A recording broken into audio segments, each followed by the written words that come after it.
Uh, to go further, we are actually now, since we have canceled all flood control projects for 2026, those savings, we already put a menu.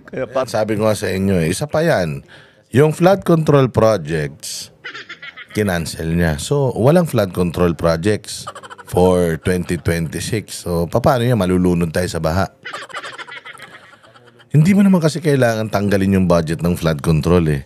You just have to make sure that all the money are being used properly. You just have to make sure that your congressmen, that you are your pinsan, will not get commissions from dito sa mga flood control projects na ito. Kailangan natin to kasi binabaha nga tayo eh. Kung nung may flood control project, binabaha tayo, di lalo na kung walang budget yung flood control. O babahain tayo pag umulan. Anong sasabihin mo? Hindi kasi wala tayong budget sa flood control. Tiis muna. Anak ng putya talaga. Oh. Talagang utak nito. Putangin na. Puro amag na. Nga, unang-una, kahit na for the budget na sinusulat ngayon, kailangan na maliwanag na mapupunta sa tamang lugar. And so we have made a menu for our legislators to follow and say that all insertions, all changes made can only be made to the benefit of these agencies here. We'll give you this. You can take a picture now, but we will give you a proper image. And they basically cover education, agriculture, health, housing, infra, ICT, labor, social, energy. Pero ibang nature nito. So that is the first step that we are taking. The other step that I was a little surprised to find out was that kapag tinanggal na yung rule na dati na kapag may project ang national government sa isang LGU, pagtapos na yung project, kailangan i-accept nung mayor, kailangan i-accept nung governor. Kati barangay captain, kailangan tatanggapin niya, titignan nila. And this is an important safeguard dahil pagka nasa LGU ka, hindi mo naman pinagkikitaan yung project. Kaya ang maliwanag, titignan to talaga na tama, na yung kalsada, 8 inches talaga yung konkreto. Pagka may asphalt overlay, makapal talaga yung asphalt overlay. Yung flood control, lahat yan. And so I have instructed the DPWH and for that matter, all of the departments to return that. Tinanggal in the last administration yan yung acceptance. Alala ko nung governor ako, walang natatapos na, walang pwedeng sabihin completed kung hindi accepted ng local government. Babalik natin yun. Tinanggal nila in the last administration. We are putting it back because that is one of the best safeguards that we have. So, that is... Gago. One of the best safeguards that we have, was the PACC. Ikaw ang nagtanggal nun, tanga. Sinabi mo may tinanggal na naman nung nakarang administration. Walang corruption nun masyado. I mean, ang gobyerno natin, hindi na tayo nakalaya sa corruption, pero di hamak namang marami silang nagawa noon. Ikaw, putang ina, walang nagawa eh. 3 taon, wala kang proyekto eh, puro pagnanakaw eh. Tapos isitahin mo pa yung nakarang administrasyon, ikaw ang nagtanggal ng PACC, o gagga. Di mo tinanggal PACC, di sana mayroon ng kinakasuhan ngayon sa ombudsman. Puro ka investigasyon para makabnoy.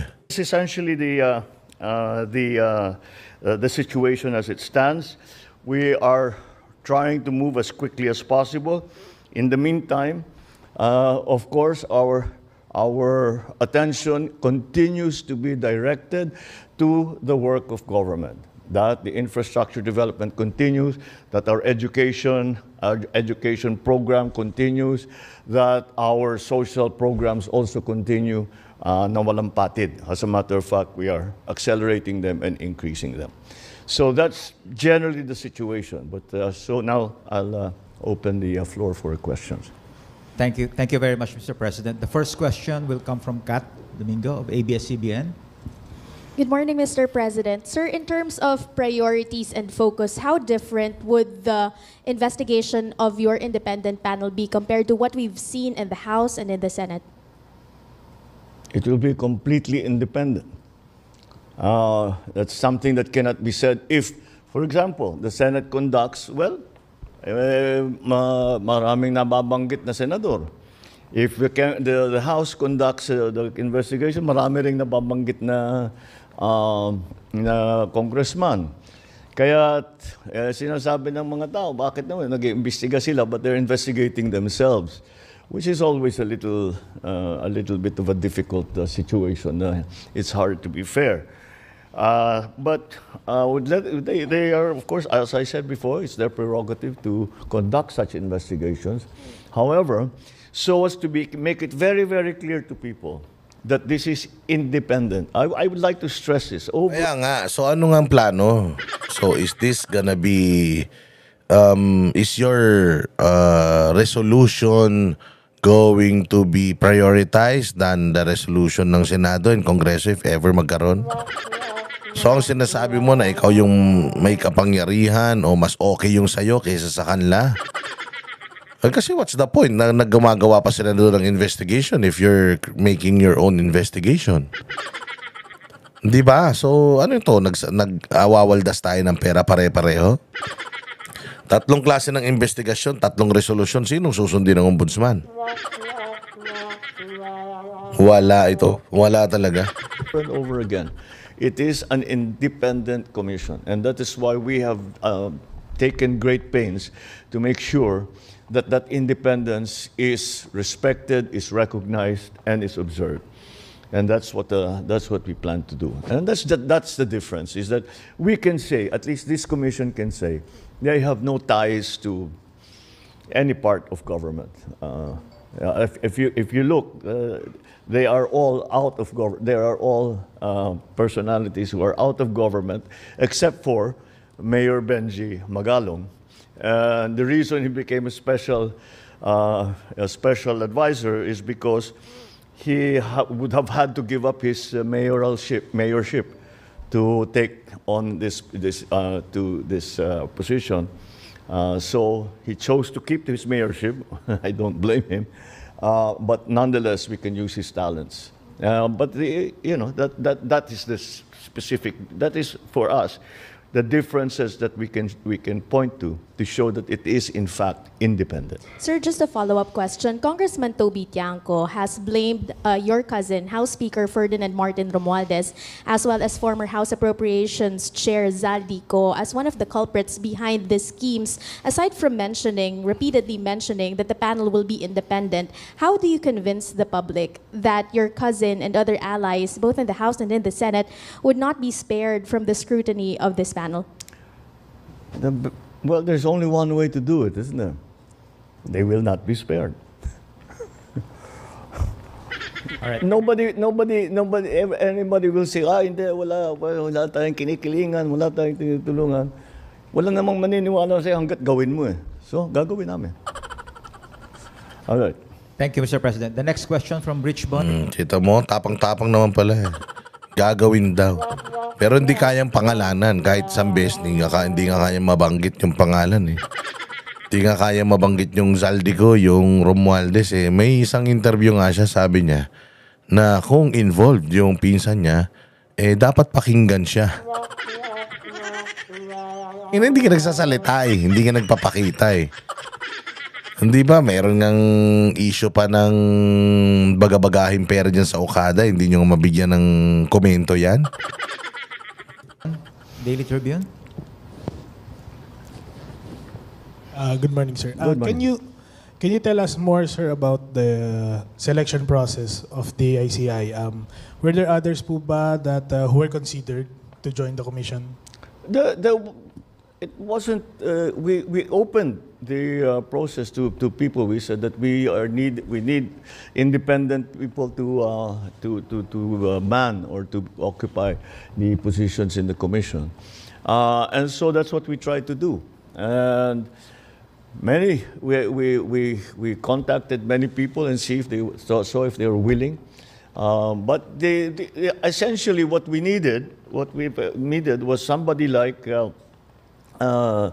Justice Andy Reyes, because he is a former justice, and he will know how to conduct those hearings, procedures, so that they are legally correct, procedurally correct. And then Babe Singson, I think, is an obvious choice also, because this is a former DPWH secretary. And we also, of course, a lot of the work will be an accounting job, forensic accounting. So, of course, the expert Rosana Fajardo from the SGV will be able to provide that expertise. So I think we've covered all of the important areas that need to be handled. Beyond that, I cannot tell you how the commission will organize itself. I cannot tell you what the secretariat will look like. And the reason I cannot tell you is that these are not my decisions to make anymore. Those decisions will be made by the commission. Next question from Ann Soberano. Mr. President, good morning po. Good morning. Oo. Sir, hindi matatawaran ang track record ni Mayor Benjamin Magalong, lalo na po yung stint niya during CIDG chief siya. Pero may we know your thoughts, Mr. President, in choosing Mayor Magalong as special advisor and investigator ng ICI instead of tapping the NBI and the PNP CIDG? Kasi na-mention niyo po na hindi po kayo magsasama ng politiko po sa komisyon. Although, special advisor naman po siya, Mr. President. Thank you. Ito naman, di nakikinig. Sinabi na nga niya yung kanina eh. Hindi ka nakikinig. Nasayang niyo yung oras ng mga Pilipino. Because NBI and all of those are part of the government. So again, there is... Tanga. Part ng government yun, pero law enforcement yun. Bobols talaga ito, putragis na ito. Eh yun nga talaga yung dapat na tinatap mo eh. Yung NBI, yung ombudsman, yung CIDG. Sila talaga dahil sila nga yung inatasan ng konstitusyon na maging police to serve and protect. Anak ng tokwa ka. Kung sana walang connect sa gobyerno, yung gusto mo talaga dyan, hindi ka sana kumuha ng Pilipino. Kinuha mo sana yung ICC. Kaya kinuha mo sana yung yung korte o yung investigador sa Cambodia. Anak ng tokay lahat yan, mga Pilipino, di konektado yan sa Pilipinas. Bopols. If there is a suspicion that maybe in the investigation, the previous investigations, baka tinulungan sila ng mga kasama nila sa NBI, mga ganon. These things happen. So, para matanggal na yung possibility na gano'n ang mangyari, wala talagang kasama kundi sila. Pero eventually pupunta rin yan dun. Kasi... Yun naman, putakin na yan. Eventually pupunta rin sila doon. Ba't hindi ko pa ginawa ngayon? Oo, tangin ng utak yan. Bopols. Sabi ko sa inyo, pag tanga yung nagplano, katangahan nyo lahat magiging resulta niyan eh. Ito, pwede mo nang gamitin. Huwag natin gamitin kasi baka ma-politicize eh. O baka corrupted yan. O pero doon din tayo pupunta. Tangina niyan. Kung kinakabahan ka na corrupt yung NBI at saka yung CIDG, kung sino pang law enforcement unit, bakit doon ka pupunta kung corrupt sila? Di ngayon pa lang, siguraduhin mo na hindi sila corrupt, tapos isama mo na sila dyan. Para tapos na, diretso na. Makasave tayo ng ng step. Pucha, hindi nag-Lean Six Sigma to eh. Alam mo talaga to, puta, humit-hit lang ng humit-hit to eh. Kaya to, naging presidente to eh. May findings ang ICI na ang recommendation ay dalhin sa ombudsman. Halimbawa, magko-conduct sila ng investigation. DOJ, magko-conduct sila ng investigation. But a large... Tangin na yan. Di pinatagal nyo pa. May investigasyon ka. Tapos, may investigasyon DOJ. May investigasyon NBI. May investigasyon yung Senado. May investigasyon yung Kongreso. Puta, to? Puro investigasyon na lang.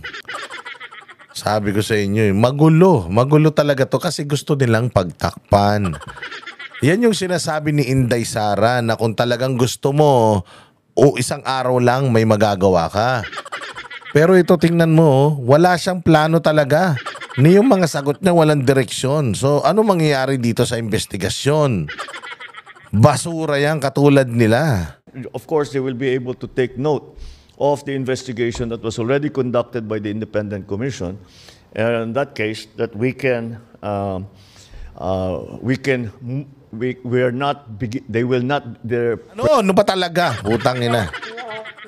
Bulol-bulol ka na naman. Ang hirap magsinungaling kasi. Kaya ganyan. Walang jo. preliminary investigations will not start from square one. Nagdudugo na naman ipin mo. Kakaisip mo na naman. Kakasinungaling mo. Nagdudugo na naman. But will continue to build on what has already been found by the ICI. Thank you, Mr. Thank you. President. Thank you, Mr. President. We have two more questions, Mr. President. Sure. From Leth Narcisa, DZRH. Good morning, Mr. President. Ibon Foundation said that billions of fund control funds concentrated in the ruling parties. May we get your comments, sir? Are you aware? Ruling parties. Ito maganda ha. Yung Lakas CMD. Lahat daw ng budget napunta sa Lakas CMD. Halos. O ano ibig sabihin nun? Di, sino bang leader ng Lakas CMD? Si Romualdez. So ang pinaburan lang sa mga flood control projects, yung mga kalyado ni Romualdez sa Kongreso. O anong sagot ni Kupal? Aware of it? That is the case in every single how do you say legislative body. Siyempre, the majority party is the majority party. So silang pinakamarami. O alam na, majority nga, tanga. Majority nga, alam namin yun, bobo. Dinefine mo lang, tinagalog mo lang. Alam namin yun. Ang usapan dito, anong masasabi mo na yung budget, karamihan ng mga flood control projects napunta sa kaalyado nyo? O yun ang sagutin mo. But again, if there's nothing particularly about that because Hirap na hirap. Hirap na hirap. Sir, simple. Walang problema sa dami ng budget na ibibigay mo doon sa majority. Ang mahalaga, nagamit ng maayos yung mga budget. Wala namang problema eh. Kahit na gaano kalaki yung budget nyo,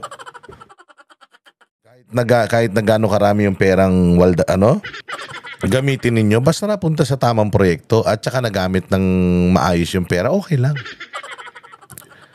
The problem here is, majority ng mga proyekto napunta sa inyo tapos puro walang nangyari doon sa mga proyekto. Ano ibig sabihin? Ibig sabihin yung partido nyo magnanakaw. Diba? Walang problema sa pagdami ng perang ibinigay sa partido so long as maayos yung paggamit. Ngayon, ang question dito is, maayos ba yung paggamit? You cannot say yes because you're conducting an investigation and there are lots of ghost projects at involved yung mga congressman under the majority party. Oh, so anong problema? So alam mo na may kinalaman ka, may kinalaman yung pinsan mo. At may kinalaman si Zaldico. Yun ang punto rito, sir. Ganito, hindi maintindihan yung tanong, hindi niya alam paano niya sasagutin eh. talagang pupunta, they are the most numerous in the House, for example. Lakas Majority nga eh, di numerous, majority. Pinaikot-ikot mo na naman. the most numerous in the House. So they will have the most locally funded projects. The problem here is not the amount. The problem here is the uses of those funds. Yun na nga, the uses of those funds. Were those funds used properly? Kung hindi, napunta nga yan sa partido ng pinsan mo na di ba yung partido nyong Partido Federal tsaka CMD nagsama? Kaya pala kayo nagsama, magnanakaw kayo. Yun nga ang sinasabi dito eh. Hindi nga maayos yung paggamit ng pondo, kaya nga may investigasyon ka eh. Dahil hindi na ayos yung paggamit ng pondo eh. Anong sagot doon sa tanong? Dapat ang sagot kasi doon, ayun na nga, kaya nga nag-iimbestiga tayo.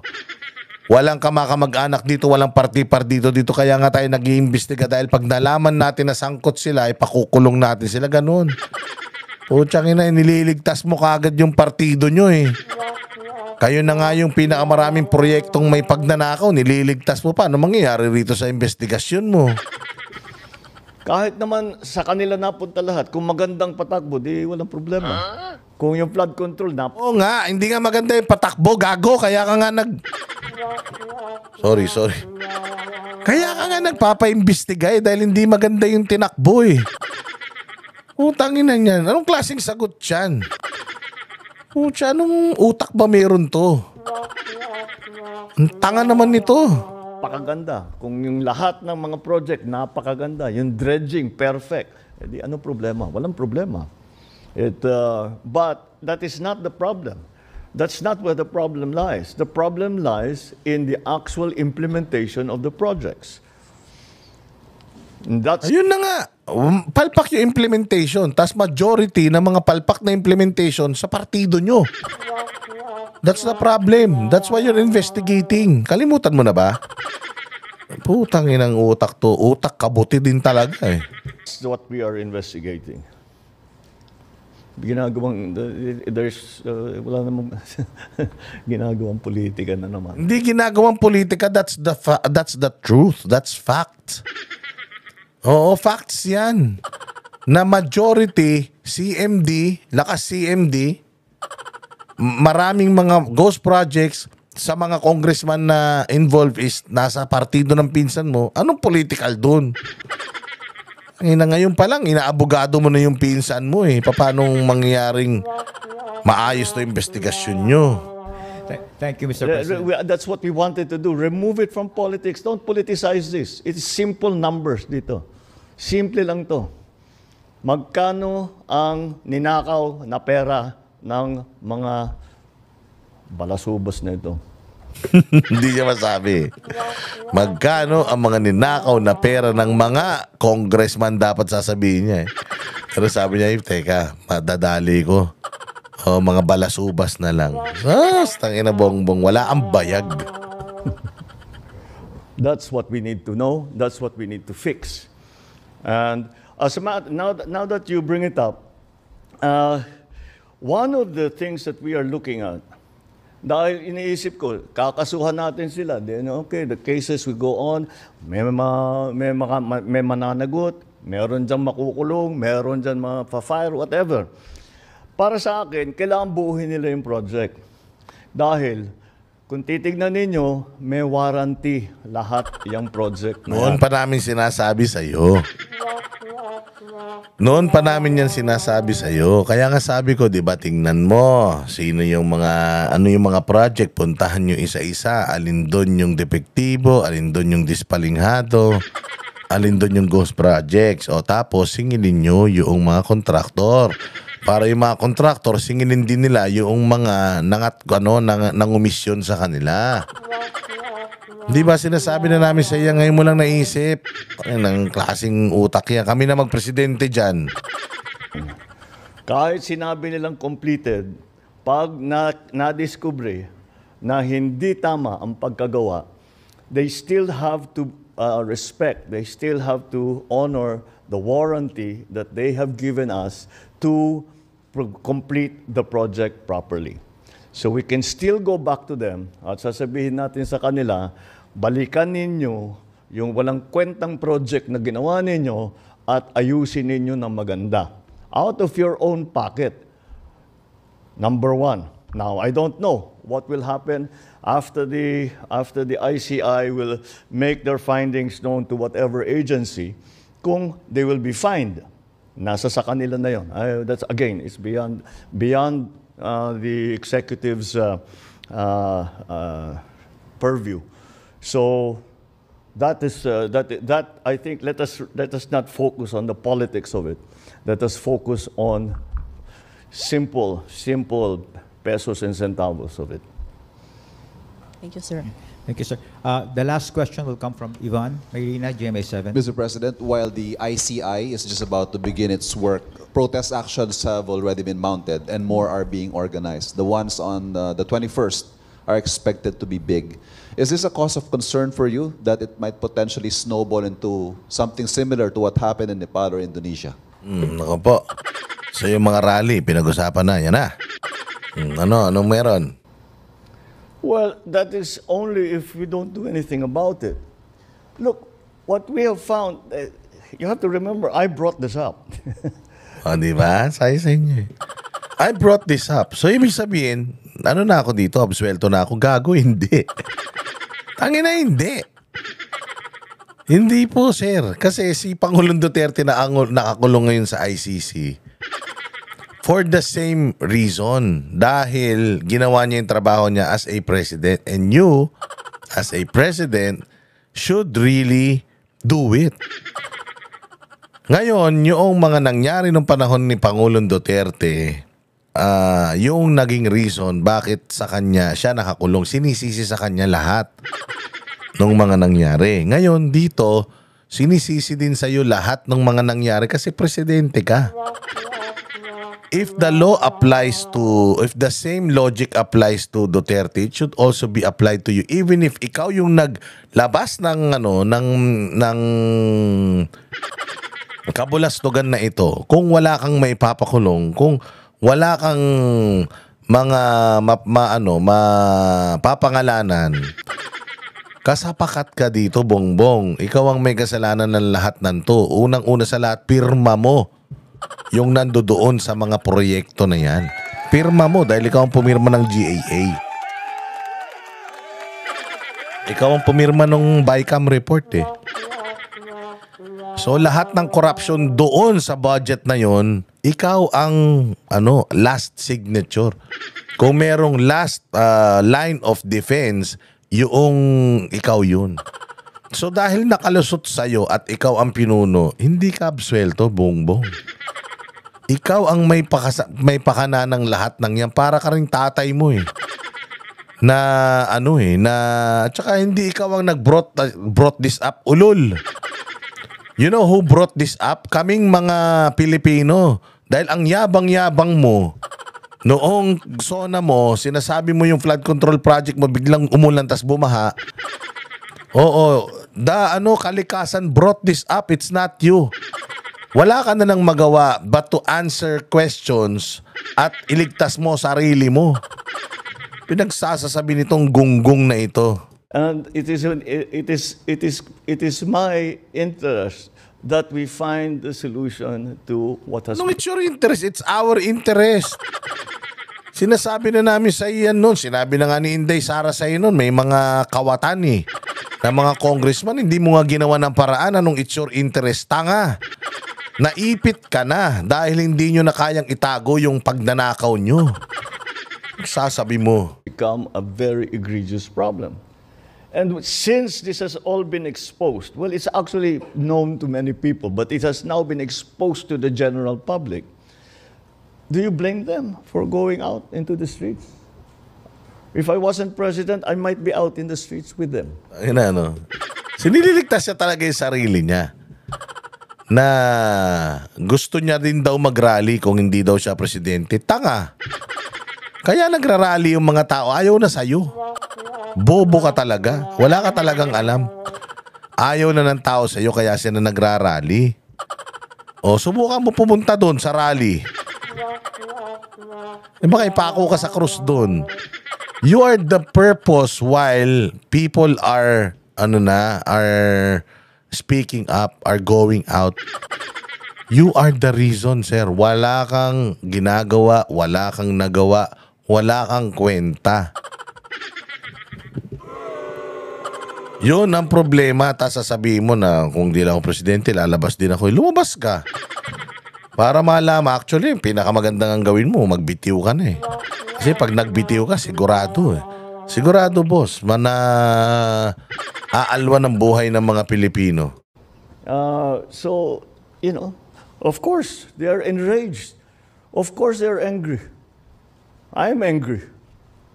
We should all be angry. Because what's happening is not right.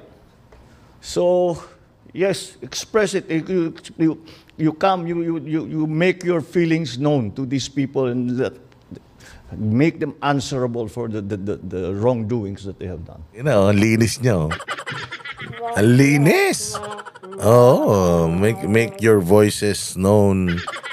Make your and sabihin nyo sa kanila, ang putya siya, hindi siya kasali. Ang galing mo rin, ha? Yan na, ang ganda ng pagkakagawa nyo ng script na yan, ha? Palaman ninyo ang sentimento, palaman ninyo kung paano nila kayo sinaktan, kung paano kayo ninakawan nitong mga ito. Palaman ninyo sa kanila, sigawan ninyo, lahat, gawin ninyo, mag-demonstrate. Just keep it peaceful. Kasi pagka hindi na peaceful, mahirap na yan. The police will have to do its duty to maintain peace and order. But to show that you are enraged, to show that you are angry, Lul, pinapalis nyo nga kagad, eh. Napaka-sinungaling nito, no? Napaka-plastic nitong tao na to. You know, inihikayat niya yung mga tao na magprotesta, pero yung pulis naman niya na siya yung head, nanginan yan. Pag wala kang permit, siya pinalalayas ka. Gago rin, ano? Matigas ang mukha talaga nito. to show that you are disappointed, to show that you want justice, to show that you want fairness. What's wrong with that? I want to show that there's justice. I want to show that there is fairness. I want to hold these people accountable just like they do. So I don't blame them. I don't blame them. Not one bit. Yan. Galing, di ba? Tindi. Anyways. Ayan, so narinig natin yung kanyang pag-address. Sona ba to? Yung kanyang pag-address sa mga issues ng bayan natin. I hope that you have learned something about it or from it. Makita-kita tayo ulit sa susunod na vlog. Panatiliin po kayo naka-subscribe, naka-like, at mag-share po ng ating mga content para sa mga kabutihan, para sa kaalaman at sa walang kakwentahan. Mabuhay! See you again next vlog. Kami ang boses ng masa, hindi natatakot. Katotohanan lang, di kami nalulunod.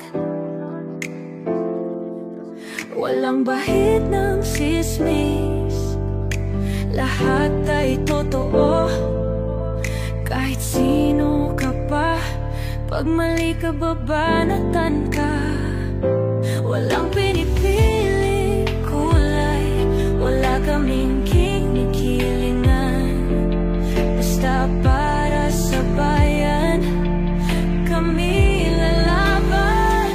Pagtama palakpakan, pag mali banatan. Di matitinag, di matatakot, para sa bayan tuloy ang sigaw. Sa harap ng kamera, walang halong takot.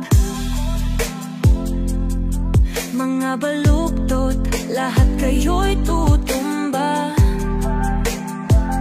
Ang hustisya at totoo, yun lang ang mahalaga. Kahit sinong harang, di kami matitinag. Walang pinipiling kulay, wala kaming kinikilingan.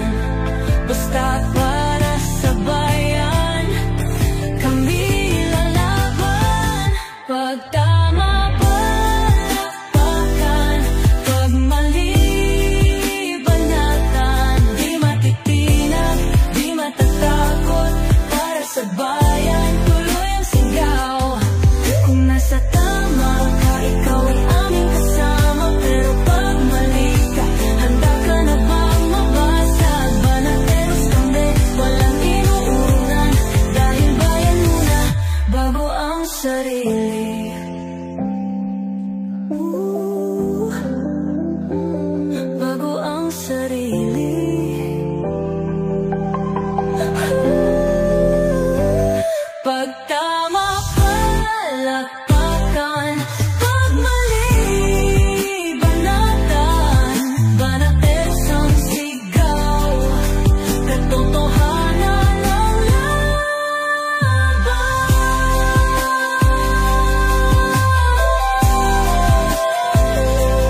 Wala